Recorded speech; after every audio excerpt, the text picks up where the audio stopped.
Hello and welcome to Business Connections, a program of the Dayton Area Chamber of Commerce. I'm Holly Allen, Director of Marketing and Communications for the Dayton Area Chamber of Commerce. Thanks for being with us today. Today we're talking about a topic that you have not been able to avoid if you live in the state of Ohio, and that is marijuana, which has become known as Issue 3. And today we are talking about that topic with Chris Kershner, Vice President of Public Policy and Economic Development with the Dayton Area Chamber of Commerce, and Helen Jones-Kelly, Executive Director of Montgomery County Alcohol, Drug Addiction, and Mental Health Services. Thank you both for being with us today. This is a topic that runs the gamut of issues. It's a very large topic for the state of Ohio, and I want to start with you, Chris, to give us an idea of Issue 3 and what this entails as far as the legislative language and what it would mean for the state of Ohio. Sure. Thanks, Holly. Issue 3 simply will put a monopoly into the state constitution for 10 organizations to have the recreational and medicinal sale of marijuana in the state of Ohio. It also will allow usage of marijuana for those 21 years or older. It will authorize edible marijuana products as well as oil-based products, as well as your traditional,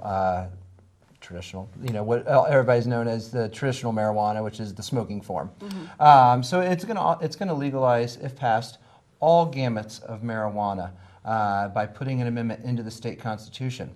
What's a little bit different on this than you've seen in some other states is it is limiting it to just 10 companies that will have the sole rights for the manufacturing, cultivation, and production of the marijuana in the state of Ohio. So individual marijuana entrepreneurs that are maybe trying to come up with their own strains or trying to come up with innovative new ways to develop the product won't have that ability because the exclusive rights are going to be put in the Constitution for just those 10 companies.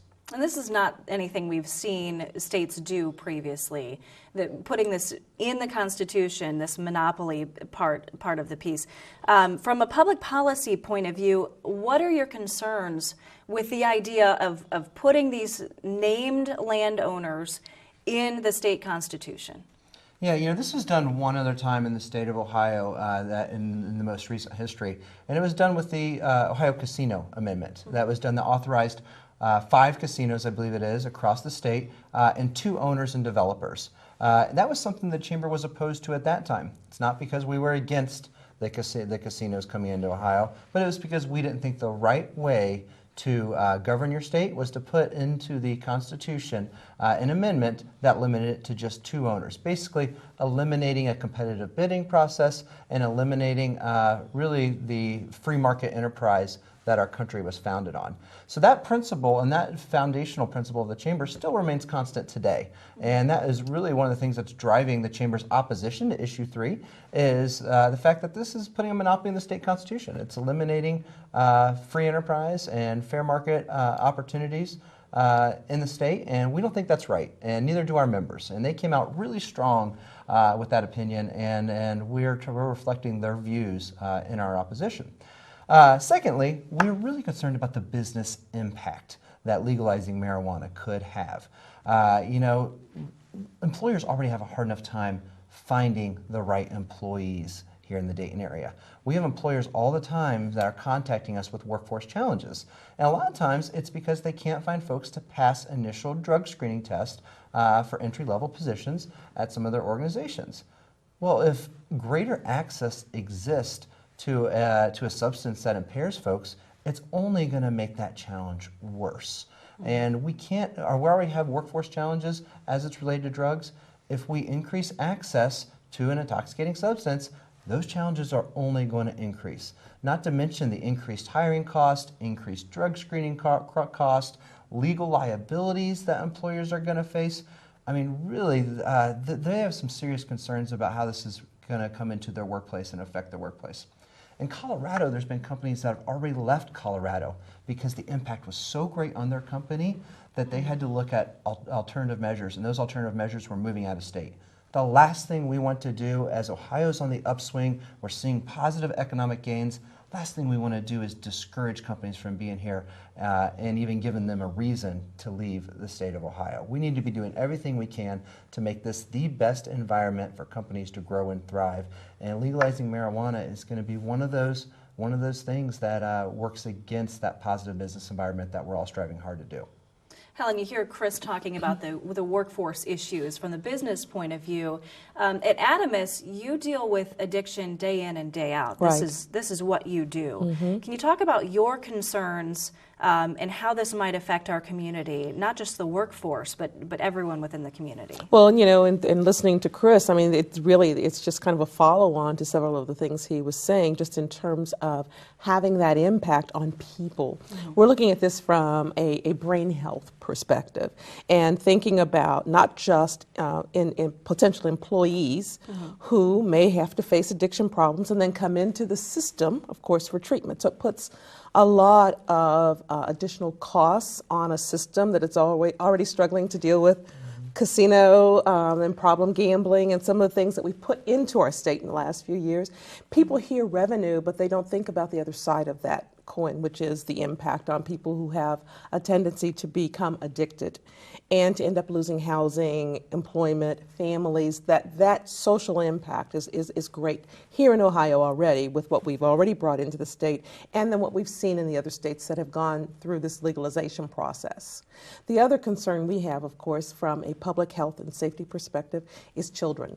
And we're looking at the marketing of this legalization process, and it's being marketed to kids because the thinking, much like when cigarettes were being introduced into the country in a major way, the thinking was, let's create a pipeline. Let's get people attached to the product early. Then we've built our own pipeline of consumers for the next how many years. That was a huge issue for this country. We've just gotten to a point now where people understand the health impact of cigarette smoking and all of the major costs to our own health system as a result of that. And now we're looking at bringing in marijuana. Imagine now again having to go back through the explanation about lung cancer and all of the other health issues that arise as a result of that. And think about children who are being marketed to, coming into this pipeline, having access to cannabis-infused products, candies, because we see a lot of products that just look like candies, gummy bears, cookies. If people have those available in the house, I know the legislation says not to be available to kids, but that's not what happens. Children got access to cigarettes, children got access to alcohol. How do you responsibly keep children from getting access to marijuana-infused products, particularly when we see the marketing going right after them to start with? Right, and we've seen organizations such as Dayton Children's, they're taking a position against this issue. And you mentioned, the gummy bears and the cookies. We have seen and we've heard that the concentration of the drug within those edibles is much higher than if you were to smoke marijuana. Have you seen any sort of numbers on the amount of THC in? We have indeed. We've seen the numbers out of Colorado. And so people think, oh, it's no big deal. You've even got people say, oh, I smoked back when I was in college back in the 60s and 70s. It's no big deal. It is a huge deal. The THC content then is nothing like what we're seeing out of Colorado right now. We're talking about anywhere from 10 to 40 times the level of THC in that, and then that's the a shocking number. Additive that gets people high. It is a shocking number because it can be debilitating, especially based upon people's physiology. So you think of youngsters, 14, 15-year-old kids getting that kind of chemical into their systems. It's no surprise that the admission rates at the emergency rooms in Colorado shot up as a result of legalization.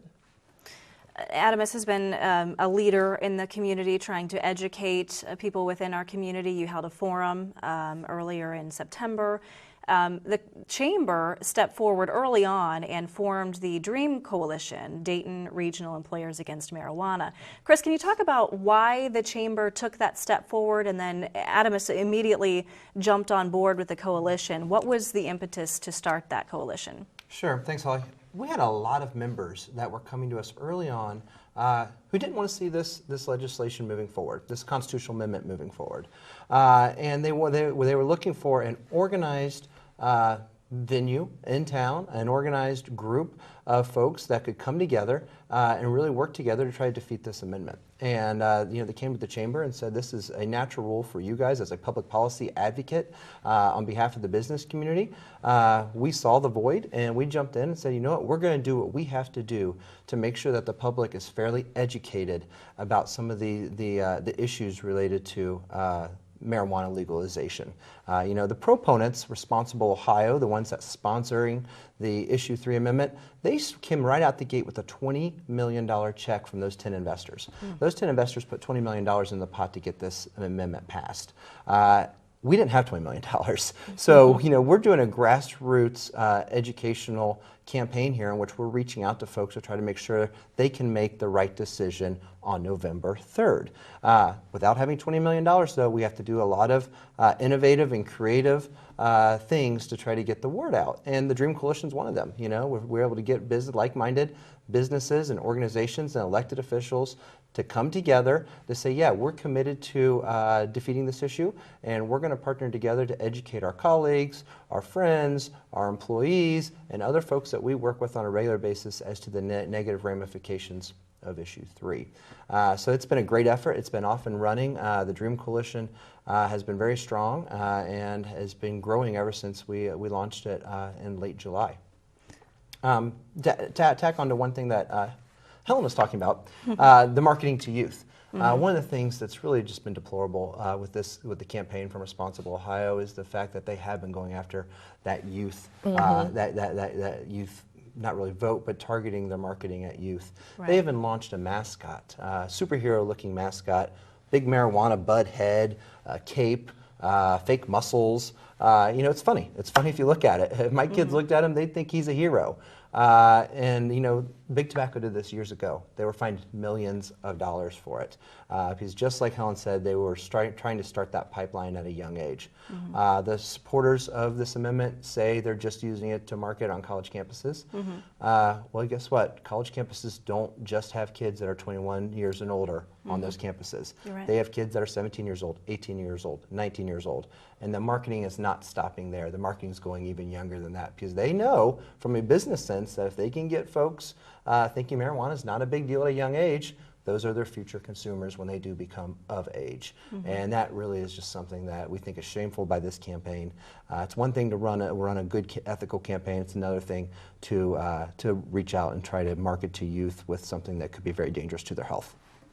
Did you want to add anything to that, Helen? No, he's absolutely right. Because one of the other issues that we saw in Colorado was that, and people quickly say it's not a gateway drug, but it is.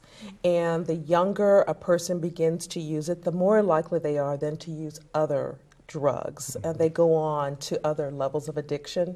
So in Colorado, you've got 13, 14-year-old children with access to marijuana who are now experiencing addiction to alcohol and heroin, cocaine, other drugs, because they keep continuing to go after that next level of high because their bodies build up tolerance.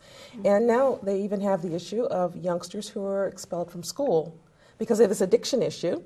And they're either not going to school or they're not performing, and they're doing things to get access to drugs, maybe stealing, doing whatever kinds of things they can do to get the money to get more drug.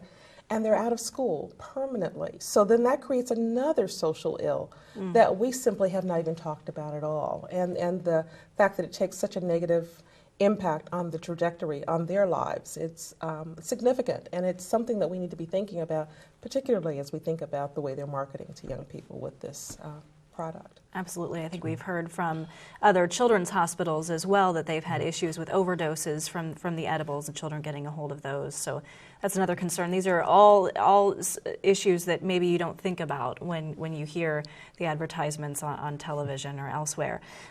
Chris, I did want to get back to, we talked a little bit about the monopoly part of this, but just in case, voters might be confused because there's Issue 3 on the ballot coming up in November, but there's also another issue, Issue 2, that has kind of sparked up because of this conversation about this particular amendment. Can you talk about what issue 2 is? Sure, absolutely, and I'm glad you brought that up because I can't see how it would be confusing for some folks. So issue 3 is the marijuana legalization. It puts the monopoly into the Constitution for recreational and medicinal use of marijuana in the state of Ohio.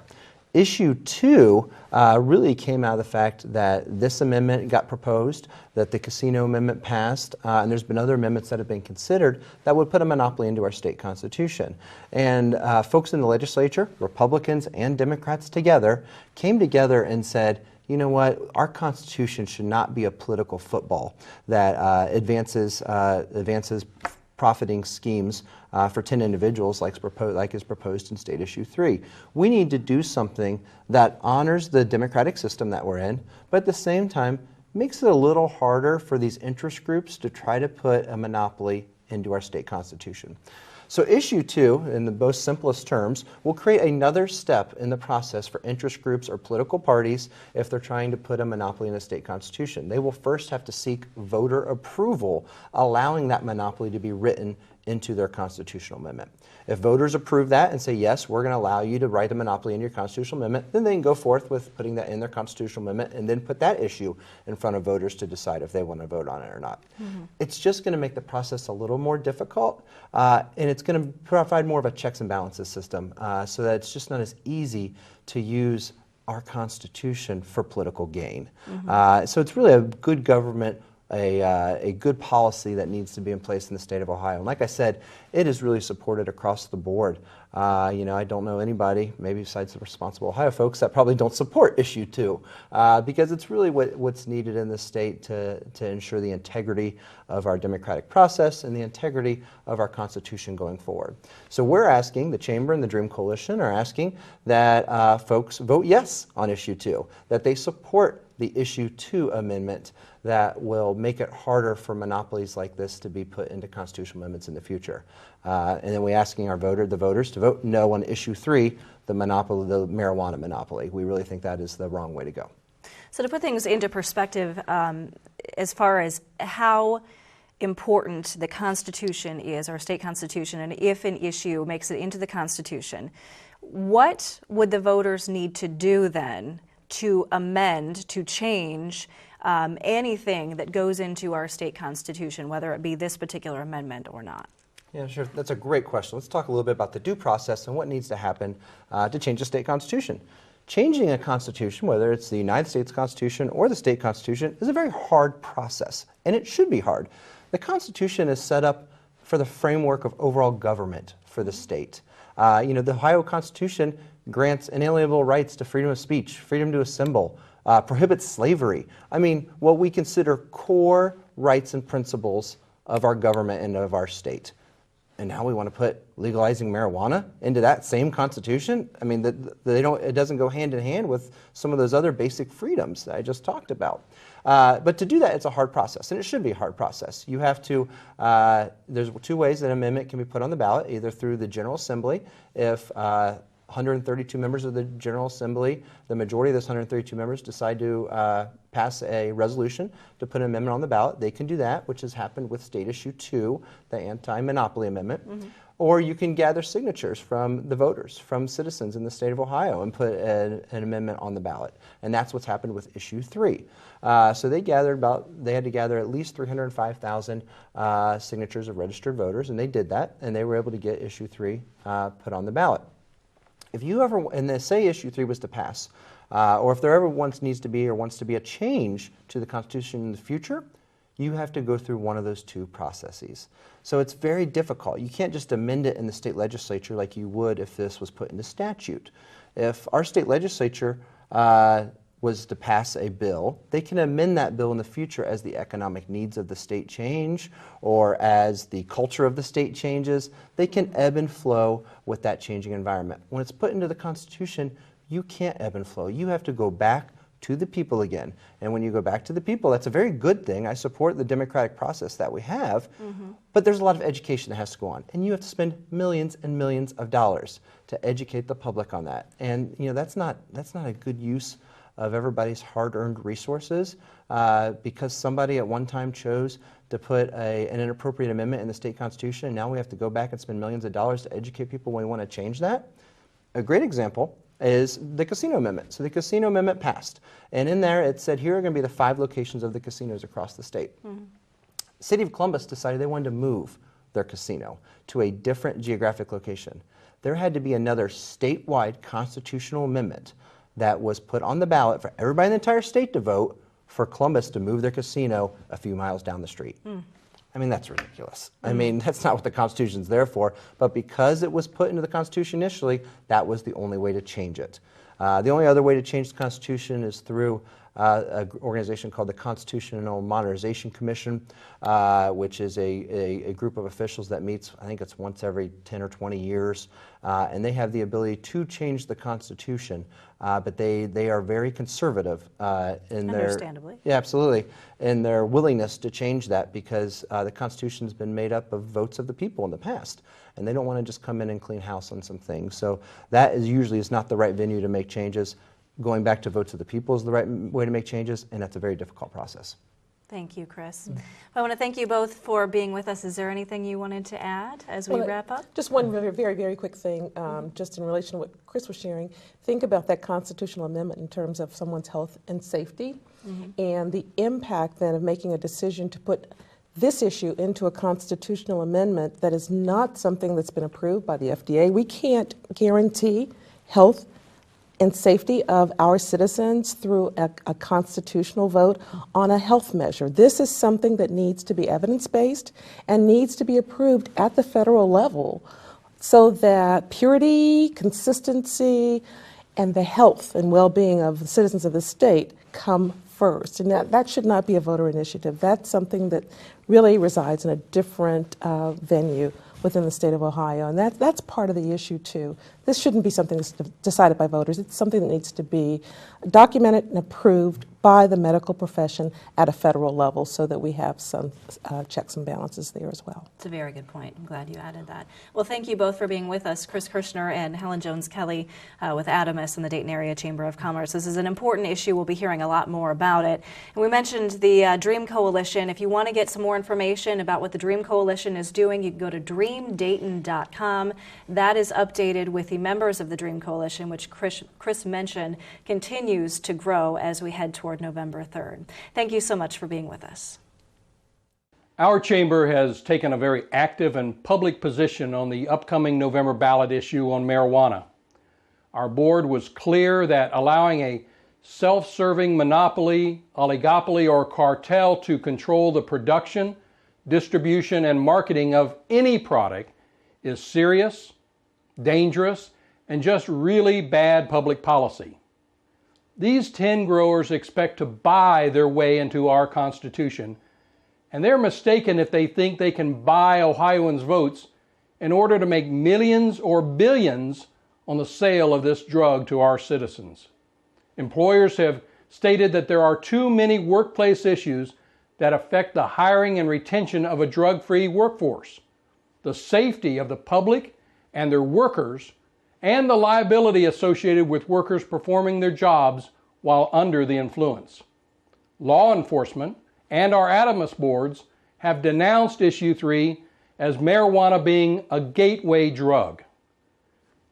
We support Issue 2, an effort to stop future monopolies of any products, whether it be airlines, gasoline service stations, hotels, pharmacies, or the distribution of a gateway drug like marijuana. We hope Ohio voters will take the time to study these upcoming issues and see how important they might be for the future of Ohio. Go to www.dreamdayton.com for more information on these issues.